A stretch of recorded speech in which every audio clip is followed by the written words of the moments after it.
예, 오늘 이번 달 영어 성경 강의 시간이 돌아왔습니다. 예, 오늘은 57강을 함께 나누겠습니다.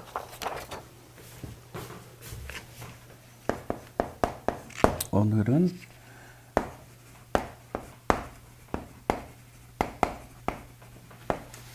제 57강입니다. 강의 제목은 맹세하지 말라. 오늘 본문은 야고보서 5장 12절 한 절입니다. 맹세하지 말라라고 하는 제목이 되겠습니다. 예, 오늘 그 전반부에서는 맹세에 관한 일반적인 내용들을 쭉 살펴볼 예정입니다. 오늘은 딱 한 절입니다. 12절 딱 한 절인데 소중한 내용이 담겨 있습니다. 한 절이나 아주 중요한 내용이 담겨 있습니다. 그래서 본문을 딱 한 절로 선정하였고요. 예, 오늘 이 내용을 통하여 즉 맹세하지 말라라고 하는 이 제목이 붙어있는 이 내용은 12절의 내용은 결국은 우리에게 무엇을 말씀하시고자 하시는 것인가? 그것은 하나님 나라의 백성다움이라고 하는 것이 무엇인가? 라고 하는 그것과 관련이 되어 있습니다. 성도다움이라고 하는 것이 도대체 무엇인가? 라고 하는 것과 관련이 되어 있습니다. 결론을 먼저 말씀드리면 자신이 한 말에 대해서는 반드시 약속을 지키는 신실한 사람이 되어야 한다. 그것이 그 배경에 깔려 있습니다. 맹세하지 말라라고 하는 이 금지의 명령에 그 속을 들여다보면 바로 그런 내용이 들어 있습니다. 왜냐하면 바로 이것이 하나님 나라의 백성다움이기 때문에 그렇습니다. 성도다운 모습이 그렇기 때문에 그렇습니다. 오늘 이 본문, 즉 12절을 우리가 도입하면서 왜 갑자기 지난 시간까지 이제 쭉 교훈한 내용들이 쭉 여러 가지가 많았습니다. 그 중에 고난 중에 인내할 것에 대한 교훈이 쭉 있었죠. 그러면서 지금 12절로 들어와서는 사도가 형제들아 무엇보다도 하고 이 교훈이 시작이 됩니다. 무엇보다도.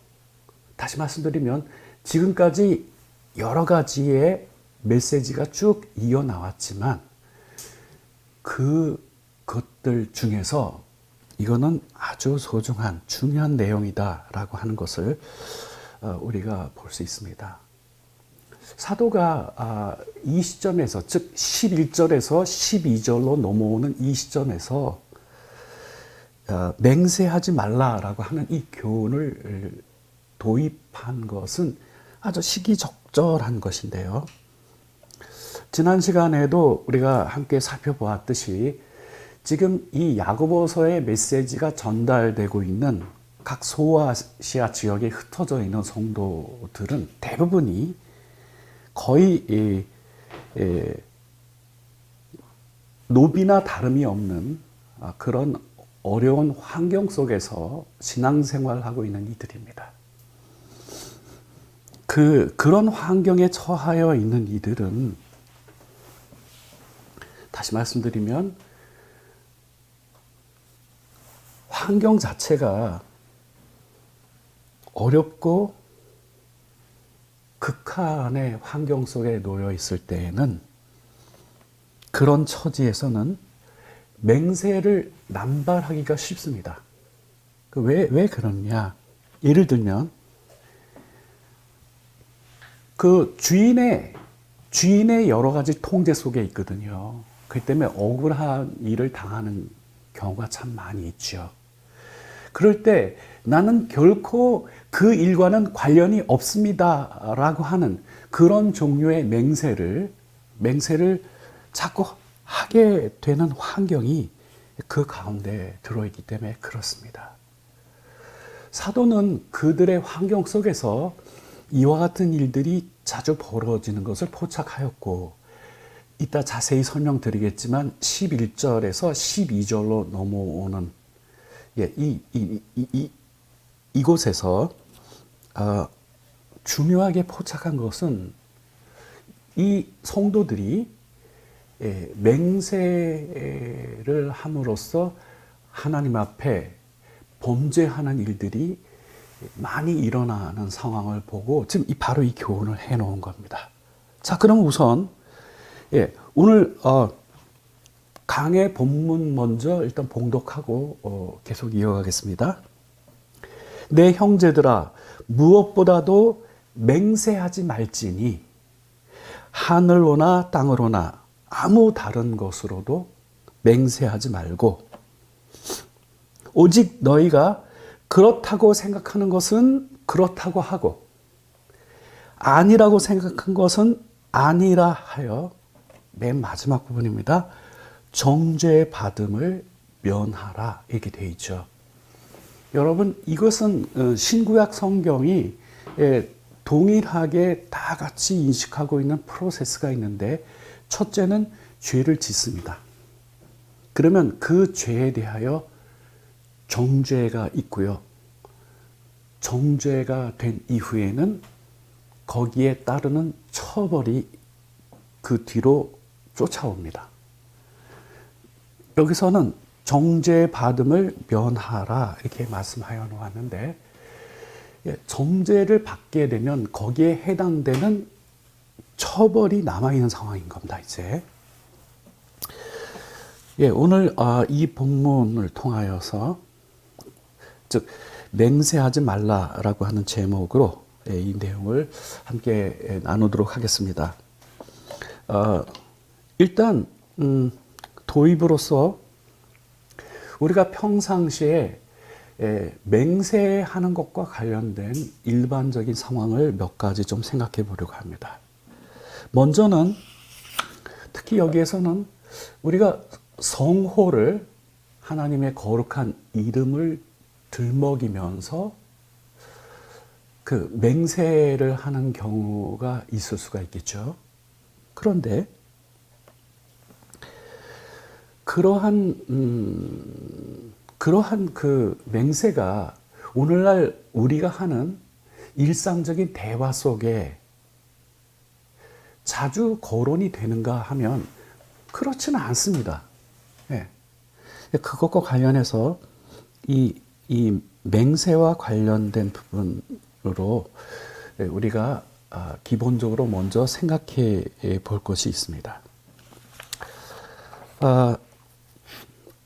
우리나라는 더더군다나 성호를 언급함으로써 맹세하게 되는 이런 경우 거의 없고요. 또 서양이라 할지라도 성호를 언급하는 것은 맹세를 하는 맥락이 아니라 다른 것과 관련이 있습니다. 다시 말씀드리면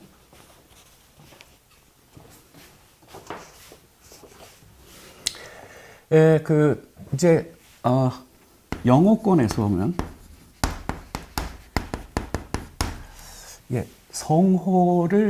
성호를 일상생활 속에서 성호가 언급되는 경우가 있습니다. 가장 대표적인 건 Oh my God, 이거를 OMG라고 간단하게 쓰기도 합니다. Oh my God. 그 다음에 Jesus, 아니면 Jesus Christ, 이렇게. 일상 회화 속에서 이 성호가 언급되는 경우가 있어요. 근데 이거는 맹세의 맥락이 아니라 갑자기 황당하거나 불쾌한 일을 당했을 때 Oh my God 혹은 Jesus 혹은 Jesus Christ라는 게 튀어나옵니다. 성호가 튀어나옵니다. 이게 좀 강도, 우리나라 말로 이게 뉘앙스를 번역하면 제일 부드러운 표현이 뭐냐면 우리가 갑자기 놀라면 어머나 그러죠. 어머나 라고 하는 그 맥락인 거예요. 그 다음에 조금 더 세면은 우리가 보통 잘 쓰진 않지만 그래도 우리 한국 사회 일상생활을 보면 제기랄이라고 하는 말이 있어요. 제기랄.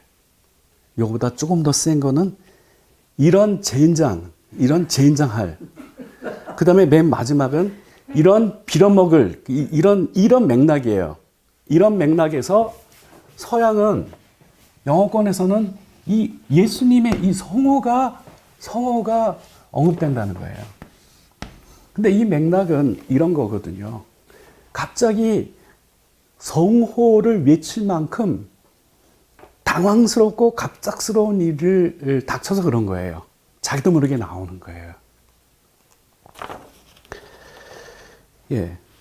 그래서 맹세하는 것과는 직접 관련이 없습니다. 예. 근데 실제로 영어의 맹세가 이게 oath라고 하는데요. 실제로 오늘날 우리가 이 맹세라고 하는 이 용어가 쓰이는 경우를 보면 첫 번째 법정에서 증인 선서가 있죠. 증인 선서. 이게 선서라고 번역했지만은 여기에 해당되는 영어 단어가 바로 이 oath예요. 이게 맹세. 증인 선서가 되기 때문에 witness. 증인 선서. 이게 법정에서 맹세하는 경우가 있습니다. 증인 선서. 그 다음에 대통령이 취임하게 되면 그거를 우리는 취임 선서라 그러죠. 취임. 번역이 선서라고 돼 있지만 여기도 마찬가지로 단어는 이 맹세를 의미하는 oath를 사용하고 office라고 하는 건 대통령 직책에 대한 맹세인 거죠. 근데 우리는 이거를 취임 선서라고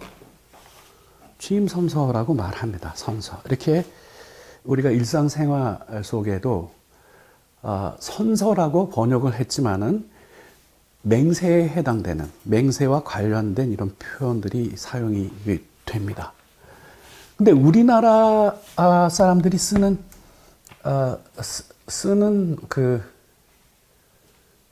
맥락에서 우리 한국 사람이 맹세라고 하는 거 쓰는 거 있어요. 맹세. 국기에 대한 맹세. 이때 맹세라는 표현을 쓰죠. 국기에 대한 맹세. 나는 자랑스러운 태국기 앞에 블라블라가다 맨 끝에 충성을 다할 것을 다짐합니다. 라고 하는 그 멘트가 들어있는 그거 있죠. 근데 그거는 사실은 영어 표현으로는 이 oath를 쓰지 않고 pledge of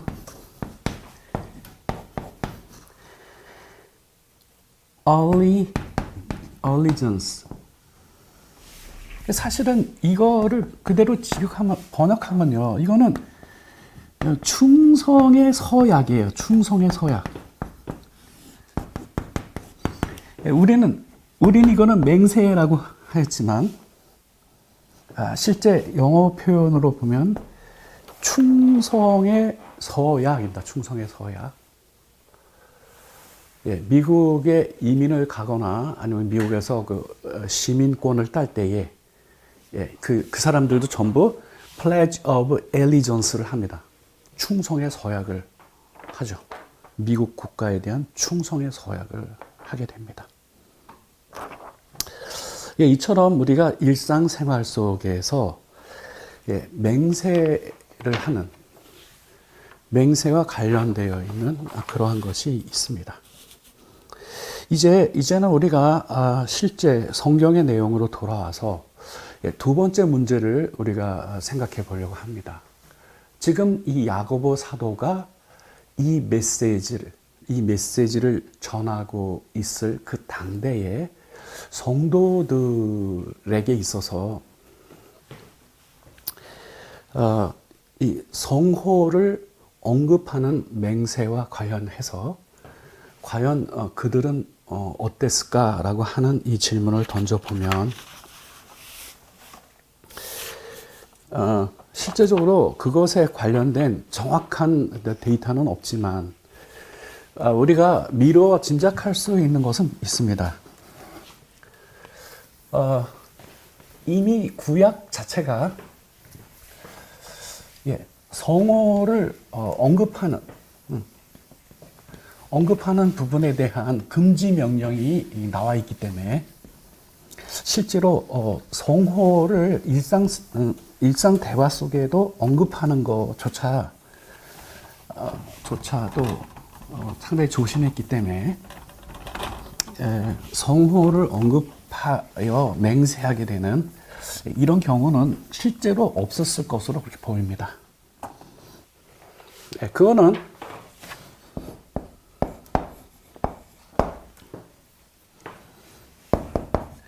in the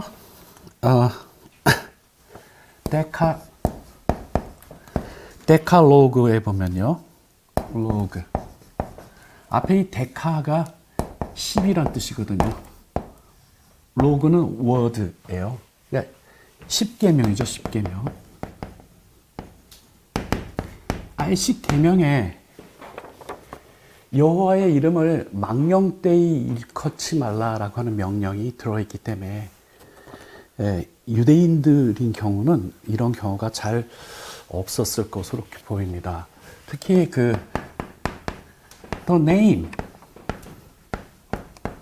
of 여호와 야훼 이것은 입에 담지 않았거든요. 그래서 아도나이를 썼죠. 아도나이는 my lord라고 하는 의미인 거예요. 나의 주님이라고 하는. 이것은 아브라함의 고백 속에서 유전된 겁니다. 아브라함이 그 자신의 사병을 거느리고 전투에서 승리를 한 후에 돌아오는 길에 살렘 왕 멜기세덱을 만나죠. 살렘 왕 멜기세덱을 만나서 그때 아브라함이 하나님을 지칭하였던 것이 바로 나의 주님이라고 하는 이 호칭에서, 그래서 아도나이라고 칭하지 직접 여호와의 이름을 언급하지 않기 때문에 실제로 그때 당시에 유대인들은 성호를 언급하여 맹세하는 그러한 일은 없었을 것으로 이렇게 보입니다. 자, 이제 오늘 본문으로 돌아와서 야고보서 5장 12절은 이렇게 시작됐었죠. 형제들아 무엇보다도 라고 시작을 했습니다. 무엇보다도. 무엇보다도 라고 하는 거는 above all things 이 표현인데, 무엇보다도 지금 이렇게 해야 된다, 이렇게 해야 된다 쭉 나왔습니다. 그리고 이제 above all, 이제 끝부분이거든요. 이제 메시지가 끝부분에 무엇보다도 너희들이 조심해야 되는 것이 있는데, 그게 뭐냐 하면은 맹세하지 말지니 이렇게 되어서 이어지는 바로 그 부분입니다. 일단 맹세하지 말지니라고 하는 이 교훈 앞에 무엇보다도를 붙여놓은 중요한 이유는, 이거는 하나님과 직접적으로 관련이 되는 문제이기 때문에 그렇습니다. 여기에 쭉 이 교훈들은 사람과 사람의 관계 속에서 필요로 되는 교훈을 지금 쭉 끌어왔거든요.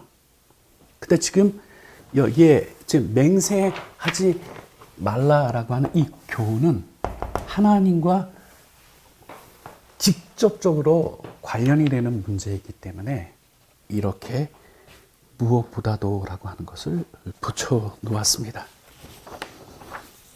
근데 제가 서두에도 말씀드렸지만 맹세하지 말지니라고 하는 이 메시지의 속사를 보면 이 포장지를 뜯고 그 안에 있는 내용을 들여다보면 결국은 무슨 문제를 다루는 거냐 하면은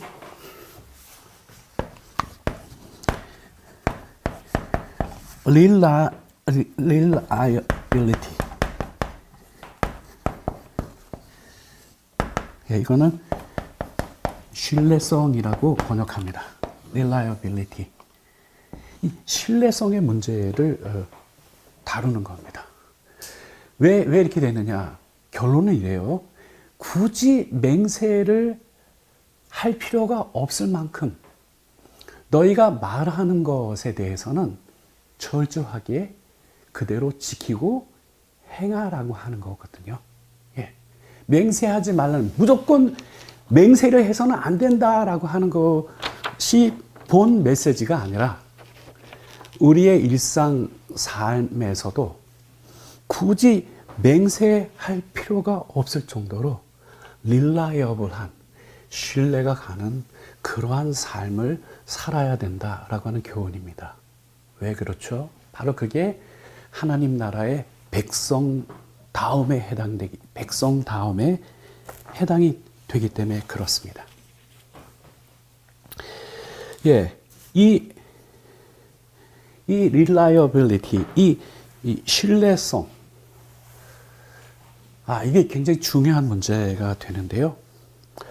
바울에게도 이 문제가 되었던 경우가 있습니다. 그리고 바울은 그의 메시지를 통하여서 이 신뢰성의 문제를 바울은 어떻게 이해하고 어디에 자신의 이 신뢰성을 두고 있는가라고 하는 것을 표현한 중요한 구절이 있어서 도입의 연장선상에서 본문 하나를 더 참고하고 가도록 하겠습니다. 이것은 고린도후서 1장 17절에서 20절 본문인데요.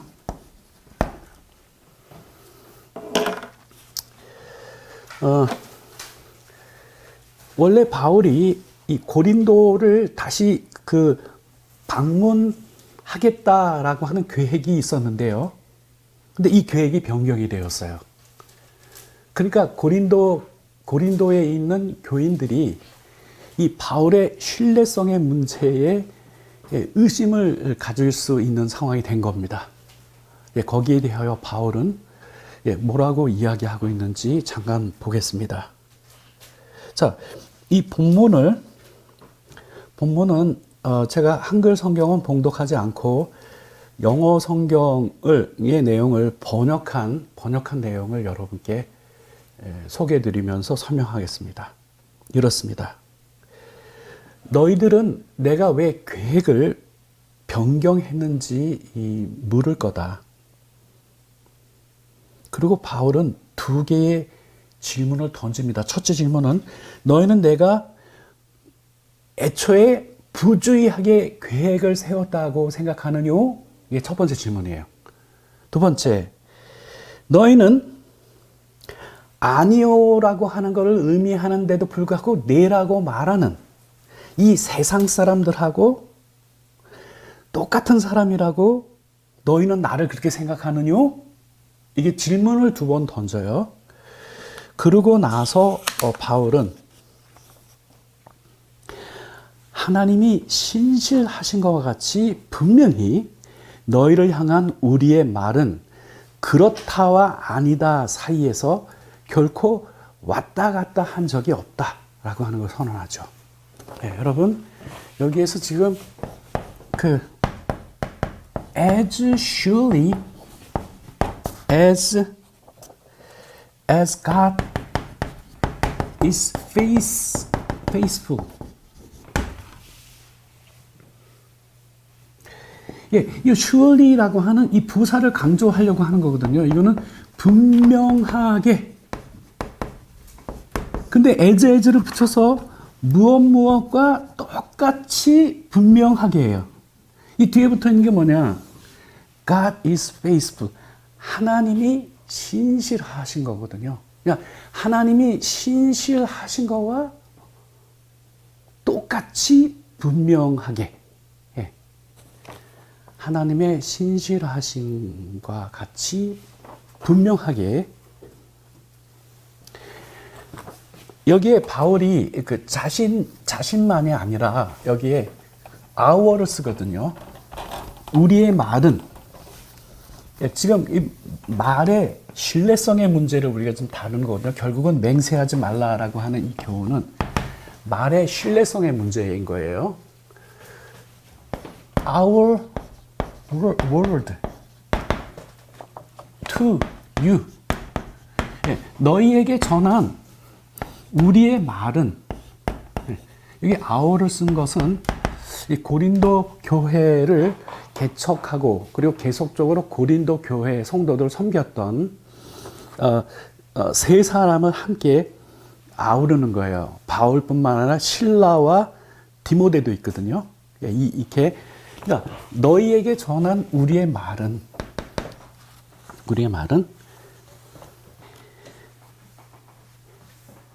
yes하고 no 사이를 왔다 갔다 한 적이 없다라고 하는 것을 분명히 해요. 그러면서 이거에 대한 근거로 무엇을 그 근거로 또 들고 있냐 하면은 하나님의 아들이신 예수 그리스도께서 예와 아니 사이에 왔다 갔다 하지 아니하시기 때문이다. 이렇게 해요. 예. 그러니까 여기에서는 하나님의 신실하심을 그 배경에 얘기했고, 여기에서는 하나님 아들이신 예수 그리스도도 예스하고 노 사이를 왔다 갔다 하지 아니하시는 분이다라고 하는 것을 여기에 분명히 해두는 거죠. 그렇죠? 예.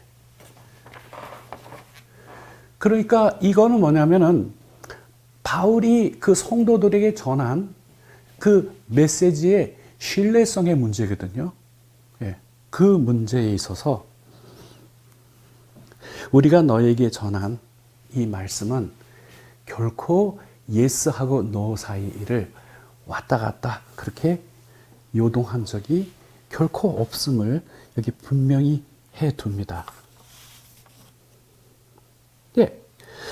그러면서 한 가지 중요한 배경을 더 추가하는데, 우리 한글 성경은 이 부분이에요.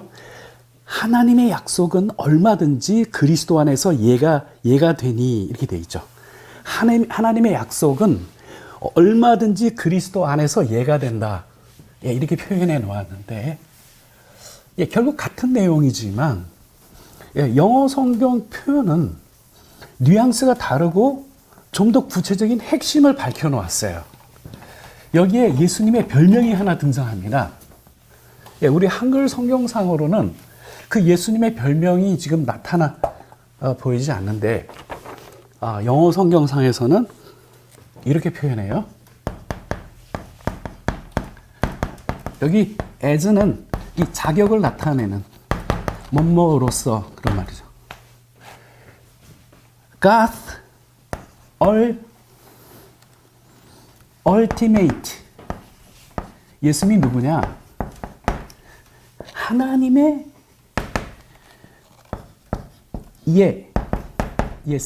예스죠. 예. 그러니까 하나님의 궁극적인 혹은 최종적인 예로서 예수님의 별명이 하나님의 궁극적이고 최종적인 예스라는 거죠. 예. 그러면 왜 이러느냐? 왜 이러느냐?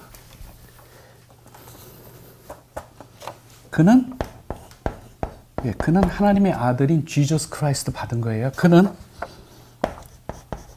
always, 항상 do, 행한 거죠. What he says.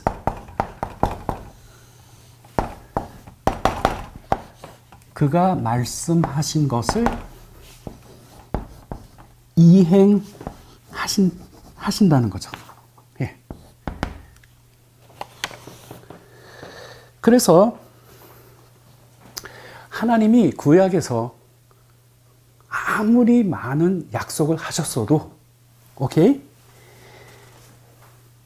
그리스도 안에서는 그 모든 게 다 예스가 된다는 거예요. 예가 된다라고 하는 거예요. 왜 그렇죠?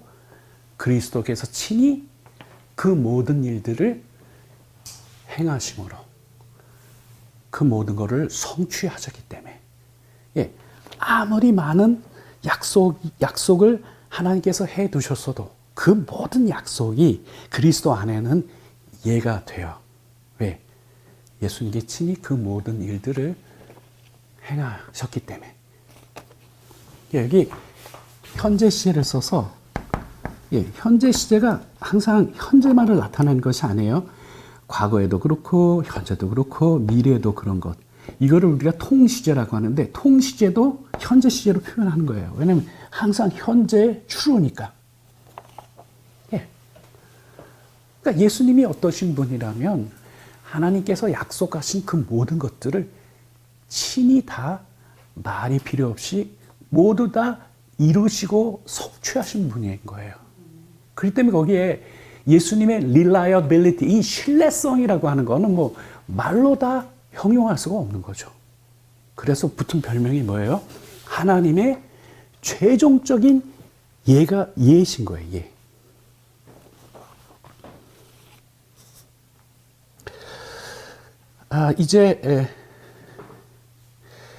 이제 우리가 이제 본론으로 이제 들어가야 되겠는데요. 우리는 오늘 본문이 한 절 본문이기 때문에, 예, 이 본문에 담겨 있는 미닝을 잘 포착하기 위해서는 예수님께서 이 맹세와 관련하여 언급해 놓으신 내용들을 우리가 전반적으로 종합해서 참고할 필요가 있습니다. 그래서 예수님께서 맹세에 관하여 하신 말씀, 그것이 쭉 있는데 그 내용을 잠깐 살펴보고 가도록 하겠습니다.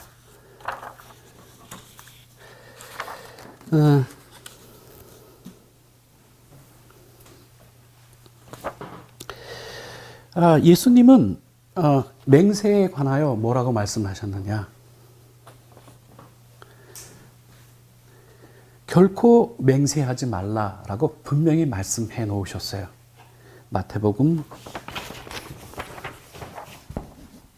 5장 34절에 이 앞에는 내가 말하노니, 그러면서 그 바로 이어진 내용이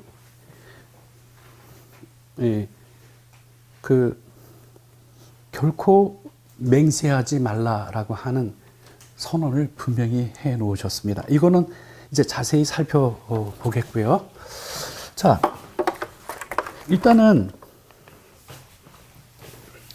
아까 잠깐 언급했지만 중요한 흐름의 맥락이 되기 때문에 여기서 우리가 한 가지, 야고보서 5장 11절에서 12절로 넘어가는 그 문맥을 확인해서 11절에서 12절로 들어가는 문맥을 확인해 놓음으로써 우리가 이제 이 강의 원 본문을 제대로 우리가 다룰 수 있게 되는데요. 우선 11절 본문을 다시 봉독하겠습니다.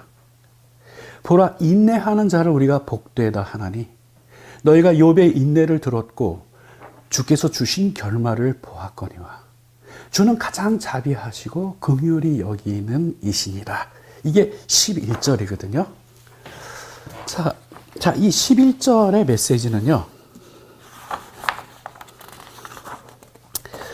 제가 거꾸로 표현을 해보겠습니다. 여기 질문이 하나 있어요. question.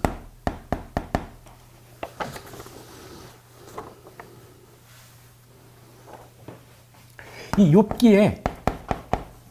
욥기의 주제와 관련해서 가장 중요한 질문은 뭐냐 하면 하나님의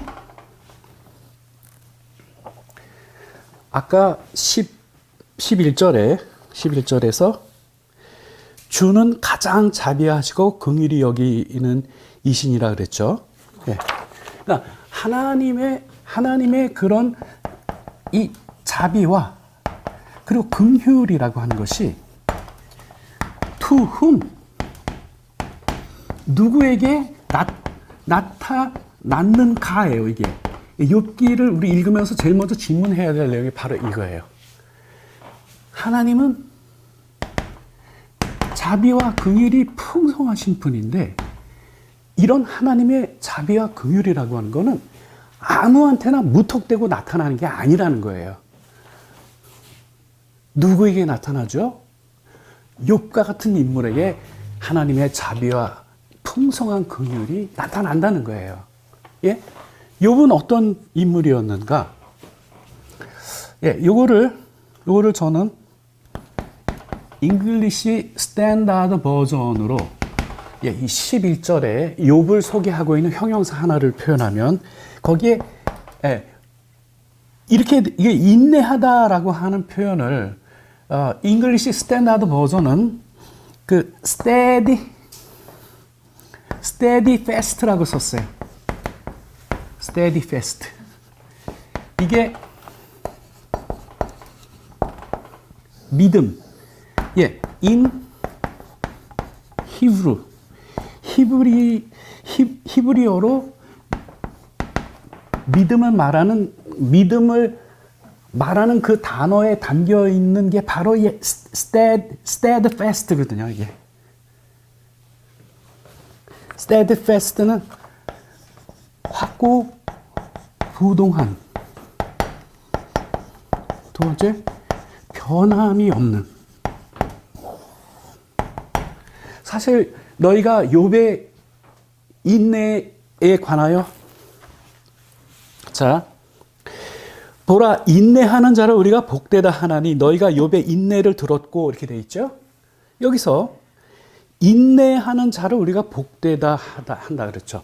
예, 거기 표현은 인내하는이라고 표현했는데 이 표현을 더 구체적으로 한 거야. 어떤 게 인내하는 거냐?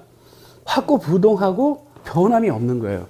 확고부동하고 변함이 계속해서 확고부동하고 변함이 없으려면 거기에 뭐가 동반됩니까? 인내 없이는 그렇게 안 되죠. 네. 욥이 확고부동하고 변함이 없는 이예요. 그러면 하나님의 이 긍휼이라고 하는 거는 바로 이와 같은 인물에게 풍성히 나타난다는 거예요.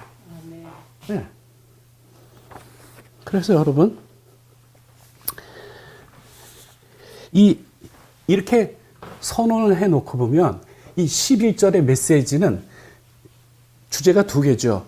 욥의 인내와 하나님의 긍휼하심이잖아요. 그럼 이 메시지를 들은 사람은 정말 하나님은 긍휼에 풍성하신 분 맞아.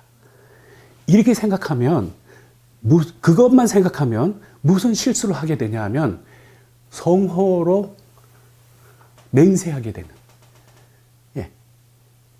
여러 가지로 맹세하는 실수를 범할 수가 있는 거예요. 왜? 하나님은 우리 불쌍히 보시잖아. 우리 긍휼히 여겨주시는 분이거든. 예? 다 이해해 주실 거야. 내가 처한 상황을 봐. 이런 상황 속에서 내가 이러한 맹세를 할 수밖에 없는 상황인데 하나님은 긍휼하고 자비가 풍성하신 분이기 때문에 이걸로 이렇게 내가 맹세하는 걸로 인하여서 하나님은 예전에 금지하셨지만 그걸 이해해 주실 거라고 하는 그 생각이 자리 잡기 쉽죠. 예. 그런데 아무에게나 이런 게 아니에요. 그죠? 예. 욥과 같은 인물에게 그런 거예요. 그리고 지금 환난과 역경의 한복판으로 들어가고 있는 이 성도들의 입장에서도 이 욥에게 있었던 이 확고부동함과 변함이 없음이라고 하는 건 대단히 중요한 것이 되잖아요. 예, 그래서 이제 11절로 넘어가는데 우리 한글에는 11절과 12절의 맥락이 나타나 있지 않아요. 예, 맥락이 전혀 그게 뭐냐면 연결사 없이 12절을 시작하고 있거든요. 예, 거기에 뭐 그러나 그리고 그런데 이런 거 하나도 없잖아요. 12절이. 예. 근데 이 히브리어 원문을 보면 이 12절 맨 앞에 때로 시작해요. 때. 이게 however, but 뭐죠? 그러나로 시작해요. 12절이. 그래서 12절은 그 앞에 뭘 붙여야 되냐면 그러나 내 형제들아 무엇보다도 맹세하지 말지니 이렇게 이어진 거예요. 하늘로나 땅으로나 아무 것으로도 맹세하지 말고 오직 너희가 그렇다고 생각하는 것은 그렇다 하고 아니라고 생각하는 것은 아니라고 하여 정죄 받음을 면하라 이렇게 돼 있어요. 오케이? 예. 이제 남은 부분은 예수님께서 산상수훈에서 맹세와 관련해서 예. 관련된 메시지를 예, 마태복음 5장 33절부터 37절까지 말씀해 놓으신 부분이 있는데 여기에 들어있는 내용을 우리가 참고해서 오늘 결국 맹세하지 말라고 야고보 사도가 교훈하고 있는 그 정확한 맥락을 우리가 확인하는 것이 이제 남아있는 부분이 됩니다. 자, 5장 33절입니다. 또 옛사람에게 말한 바 헛맹세를 하지 말고 내 맹세한 것을 주께 지키라 하였다 하는 것을 너희가 들었으나 이렇게 되어 있죠. 예, 이것은 민수기 30장 2절 본문을 언급하고 계시는 건데요. 네, 그 다음에 34절로 가겠습니다. 그렇게 너희가 들었으나 하고 이제 예수님 들어가는 겁니다. 34절 보세요. 나는 너에게 이르노니 도무지 맹세하지 말지니. 오케이? 예, 도무지 맹세하지 말지니. 그리고 아까 야고보가 언급한 내용 나오죠? 하늘로도 말라. 이는 하나님의 보호자이며 땅으로도 말라 이는 하나님의 발등상이며 예루살렘으로도 말라 이는 큰 임금의 성이요 내 머리로도 말하라 이는 내가 한 터럭이라도 희거나 검게 할 수 없기 때문이다. 이렇게 예수님이 말씀하셨어요. 오케이? 그러니까 맹세에 관한 예수님의 교훈의 핵심은 뭐지요? 도무지 맹세하지 말라는 거예요. 그러면 왜 이렇게 말씀하셨을까? 그러니까 도무지 맹세하지 말지니라고 하는 거는 금지해 놓은 거죠, 맹세를. 근데 중요한 것은 여기서 예수님이 그 뒷말씀 속에 맹세를 금지해 놓으신 그 배경을 우리가 봐야 돼요. 그래야 우리가 이 메시지를 제대로 따라갈 수 있거든요. 자, 37절 보겠습니다. 37절에 5장 37절입니다. 오직 너희의 말은 옳다 옳다 아니라 아니라 하라. 이에 지나는 것은 악으로 쫓아나느니라. 이렇게 되어 있죠. 오케이? 예, 여기에.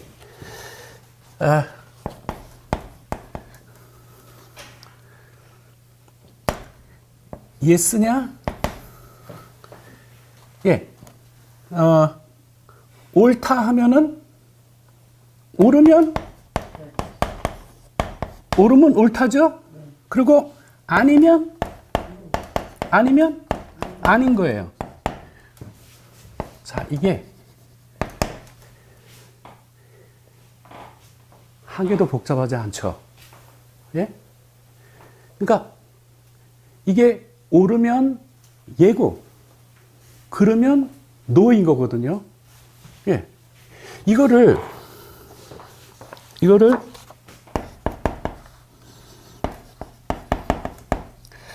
simplicity, 이거를 단순성이라 그래요. 단순성. 제가 결론부터 말씀드리면, 여러분, 우리가 그 사악하지 않았을 때, 다시 말씀드리면 타락하지 않은 상태에서는 이 simplicity가 있었어요. 예. 긴 것은 기라 하고 아닌 것은 아니라고 하는 이 단순한 simplicity가 있었는데, 오케이? 예. 타락한 후에 우리 한글 성경은 악이라고 표현하였고,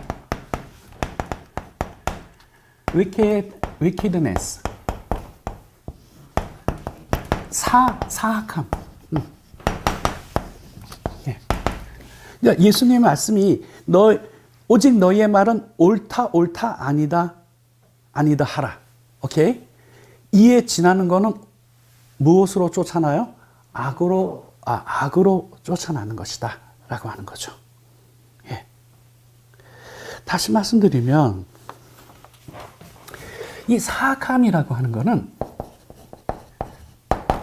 타락함으로 생겨난 거예요. 예, 타락함으로. 그래서 만약에 타락하지 않은 상태였으면 이 사악함이 등장하지 않는 순전한 상태 속에서는 이 단순성이 살아 있어서 예수님이 말씀하신 것처럼 얘는 긴 건 기라고 하고 아닌 건 아니라고 하는, 예, 이것이 본성이 되어 있는 거예요. 근데 이제 타락한 후에 이 사악함이 본성에 자리 잡고 있기 때문에 예수님이 여기서 맹세하지 말라. 내가 단연코, 예수님 뭐라 그러셨죠?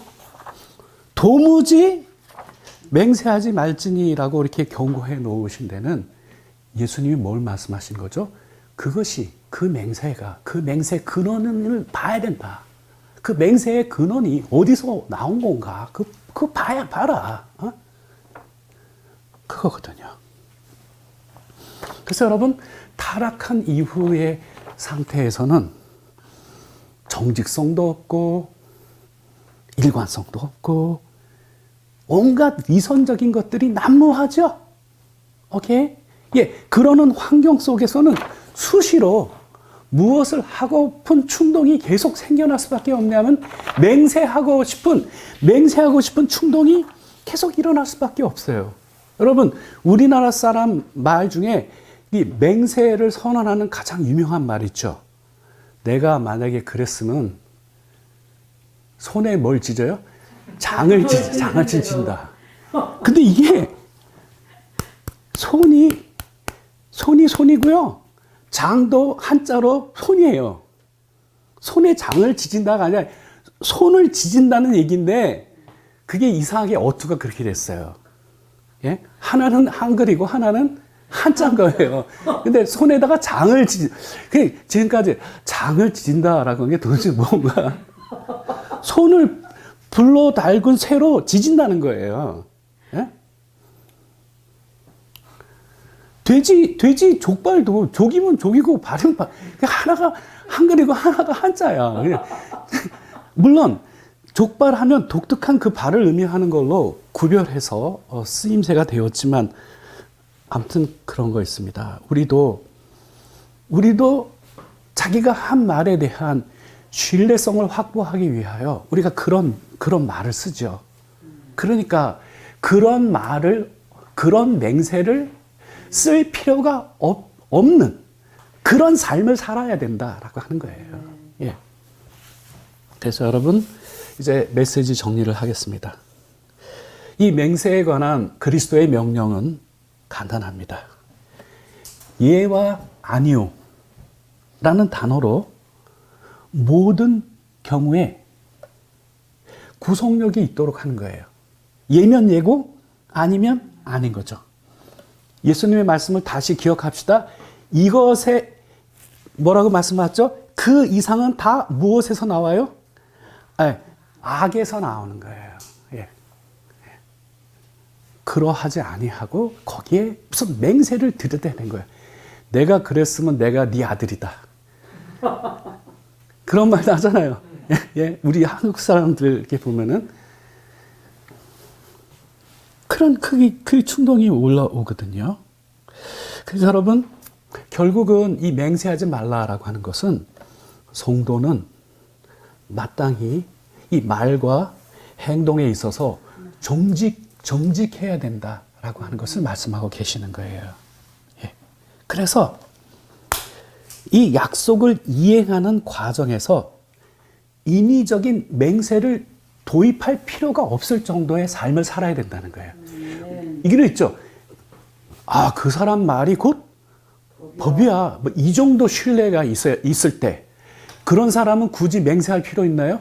맹세할 필요가 전혀 없습니다. 예. 그리고 서양 속담에서는 그거와 비슷한 표현이 그 사람의 말은